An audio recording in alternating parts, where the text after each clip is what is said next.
Sahabat dan pemirsa channel YouTube MZT Malang Raya dimanapun Anda berada, mudah-mudahan kita semuanya senantiasa dilancarkan, diberikan kelancaran oleh Allah Ta'ala, dan senantiasa mendapat perlindungan untuk kita, keluarga kita, dan semua orang-orang yang kita cintai. Amin ya rabbal alamin.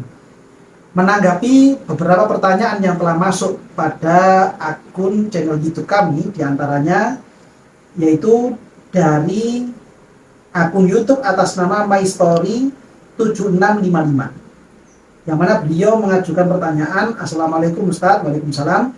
Permisi, mau tanya, bagaimana jikalau seorang janda anak satu laki-laki menikah dengan duda anak satu perempuan?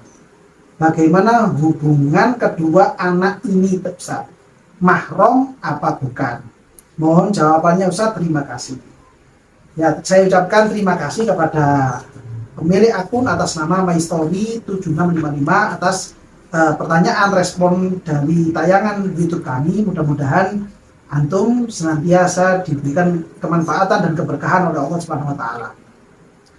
Menanggapi pertanyaan dari akun tersebut yang menanyakan tentang mahram apa bukan antara anak tiri. Jadi ada seorang janda yang sudah punya anak, dan juga ada duda yang duda ini juga sudah punya anak, yang anaknya masing-masing ini berbeda jenis kelamin, satu laki-laki, satunya lagi perempuan. Ketika duda dengan janda ini menikah, lalu kemudian terjadilah hubungan badan antara duda dan janda ini, maka anaknya ini menjadi mahram kepada orang tuanya, karena nanti bahasanya si anak itu menjadi anak tiri, atau kalau bahasa di kitab-kitabnya itu disebut dengan robib kalau laki-laki, disebut dengan robibah kalau anak perempuan. Nah, itu kalau kepada orang tuanya, anak tiri, orang tua tiri, dan juga orang tua tiri, ibu tiri atau bapak tiri. Yang ditanyakan di sini bagaimana hubungan kemahroman antara saudara tiri ini, antara anak bawaan yang laki-laki dengan anak bawaan yang perempuan, yang kalau orang Indonesia nyebutnya itu saudara tiri, itu bagaimana kemahramannya? Maka jawabannya adalah mereka berdua tidak ada hubungan mahram. Saya ulangi lagi, mereka berdua antara saudara tiri tadi itu tidak ada hubungan mahram. Kalau kepada orang tua tirinya, ya ada mahram, dan itu pun terhitung sejak adanya hubungan badan, bukan sejak terjadinya akdun nikah. Tapi kalau antara saudara tiri, jadi anaknya duda dengan anaknya janda, walaupun sudah akdun nikah, orang tuanya sudah akdun nikah, atau orang tuanya ini sudah terjadi hubungan badan, maka keduanya ini tetap tidak menjadi mahram. Ketika tidak menjadi mahram, maka secara hukum boleh bagi mereka untuk menikah antara anaknya si duda dengan anaknya si janda. Anak gawan dua ini boleh melangsungkan pernikahan secara hukum seperti itu. Walaupun memang secara adat istiadat atau hal yang sudah lumrah di tengah masyarakat, pernikahan saudara tiri ini tidak umum. Ya, pernikahan saudara tiri itu tidak umum. Bahkan ada kasus yang pernah terjadi ketika saudara tiri dengan saudara tiri tadi itu ingin menikah, itu malah menjadi cemoohan, menjadi bahan gunjingan di tengah masyarakat, karena mungkin orang tuanya itu malu sehingga mereka berdua batal untuk menikah. Itu pernah terjadi itu. Padahal secara hukum sebenarnya boleh, secara hukum fikih, hukum syariat boleh, namun secara adat istiadat yang berlaku di tengah masyarakat, walaupun itu di komunitas masyarakatnya umat Islam, hal seperti itu masih dianggap sebagai hal yang kurang pantas, karena masih bisa untuk mencari orang lain dibandingkan menikah dengan saudara tirinya sendiri. Nah, ini penting untuk dipahami. Jadi jawabannya untuk pertanyaan dari akun atas nama My Story 7655, apakah mahram? Maka jawabannya adalah bukan mahram. Nah, menanggapi pertanyaan ini, ya, saya perlu mengingatkan pada kesempatan kali ini, yang dimaksud dengan anak tiri, itu bukan hanya anak yang sudah ada ketika duda dan janda ini menikah. Saya perlu mengingatkannya, yang dimaksud dengan anak tiri, atau kalau bahasa kitabnya itu robib atau robibah, ya, itu bukan hanya anak yang sudah ada ketika orang tuanya akan menikah. Seperti tadi pertanyaannya, janda dan duda. Mereka ketika akan menikah, mereka dua-duanya ini sudah sama-sama sudah punya anak. Pengertiannya anak tiri secara kacamata fikih, pengertian anak tiri secara kacamata syariat, bukan hanya anak yang sudah ada ini saja, bukan. Tapi anak yang akan datang di berikutnya itu masih dikatakan sebagai robibah atau masih dikatakan sebagai anak tiri. Saya ambil contoh begini misalkan, ada suami istri menikah, yang sudah menikah ya, lalu mereka rumah tangga sekian puluh tahun misalkan tidak punya anak, lalu kemudian mereka karena tekanan dari orang tuanya masing-masing mungkin ya, mereka berdua kemudian bercerai, lalu kemudian si suami ini nikah dengan perempuan lain, si istrinya tadi juga menikah dengan laki-laki lain. Ternyata si istri yang menikah dengan laki-laki lain ini punya anak. Si istri yang menikah dengan laki-laki kedua berarti ya itu punya anak. Taruhlah misalkan anaknya ternyata perempuan misalkan.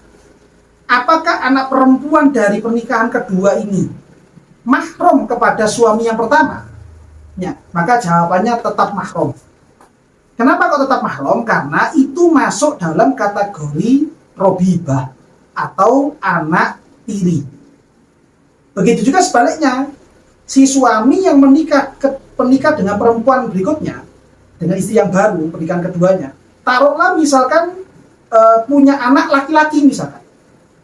Saya ulangi lagi ya, si suami yang habis cerai tadi itu ya, dia menikah dengan perempuan yang baru, lalu dengan pernikahan perempuan yang baru ini punya anak laki-laki.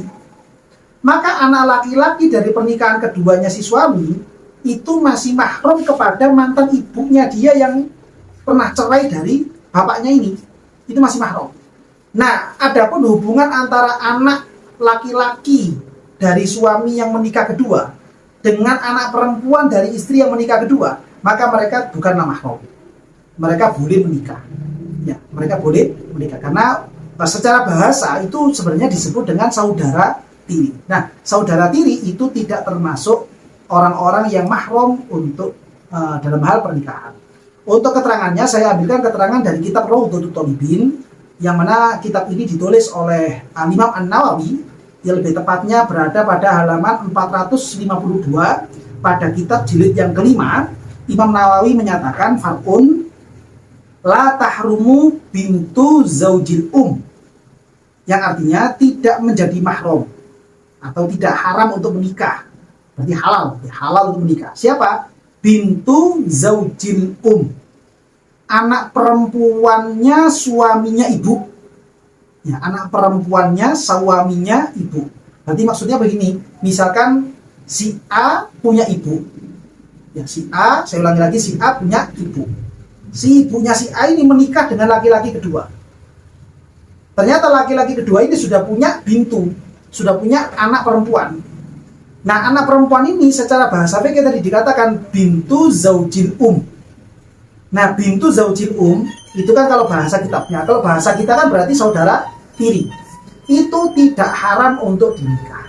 Berarti artinya apa? Halal untuk dinikah. Ketika halal untuk dinikah berarti dia bukan mahram. Ketika halal untuk dinikah berarti dia bukan mahram. Nah, ini keterangan yang ada dari kitab Rawdatul Thalibin, dan memang kasus ini sering terjadi di sekitar kita, maka penting bagi kita untuk mengetahuinya. Dan saya utarakan lagi, keterangannya saya ambilkan dari kitab Rawdatul Thalibin, kitab pada jilid yang kelima pada halaman 452, untuk lebih tepatnya lagi yaitu dari kitab cetakan Darul Kutub Ilmiah Beirut, yaitu kitab yang keluaran tahun 2013, cetakan keempat. Nah, ini mungkin supaya mungkin di antara pemirsa ada yang bisa merujuk langsung kepada kitab-kitab dan membaca ibaratnya, bisa melalui alamat kitab yang tadi saya sebutkan. Mudah-mudahan apa yang kami terangkan pada kesempatan kali ini betul-betul bisa memberikan manfaat dan barokah kepada semuanya, khususnya kepada penanya. Mudah-mudahan memberikan kegamlangan, dan barangkali mungkin ada keterangan kami yang kurang jelas, atau mungkin kami menerangkannya terlalu cepat, atau mungkin ada pertanyaan-pertanyaan susulan, bisa disampaikan pada kolom komentar atau disampaikan langsung kepada nomor admin yang telah tertera pada video kali ini, dan insya Allah akan kami tanggapi pada video-video selanjutnya. Mudah-mudahan kita semuanya senantiasa dibarokai oleh Allah Subhanahu wa taala. Amin ya rabbal alamin.